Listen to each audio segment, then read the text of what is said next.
ज्योतिबा डोंगर येथे 1 एप्रिल रोजी चैत्र यात्रा संपन्न झाली। यात्रेला 8 ते 9 लाख भाविक हजर होते।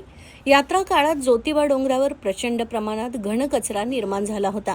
हा कचरा नष्ट करण्यासाठी नानासाहेब धर्माधिकारी प्रतिष्ठानच्या वतीनं ज्योतिबा डोंगरावर स्वच्छता मोहीम राबवली।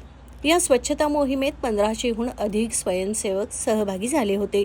एकूण 35 टन कचरा स्वच्छता करून एकत्रित करण्यात आला। ज्योतिबा डोंगर येथील पायरी मार्ग, बस स्थानक परिसर, सेंट्रल प्लाझा, मेन पार्किंग, दर्शन रांग, ज्योतिबा आणि यमाई मंदिर परिसर, भक्त निवास आणि अन्य ठिकाणी स्वच्छता मोहीम राबवण्यात आली। या स्वच्छता मोहिमेत प्रतिष्ठानच्या स्वयंसेवकांबरोबरच गट विकास अधिकारी सोनाली माडकर, मंडल अधिकारी वासंती पाटील, ग्रामसेवक प्रवीण पोवार यांच्यासह ग्रामपंचायत कर्मचारी, पुजारी आणि ग्रामस्थ सहभागी झाले होते।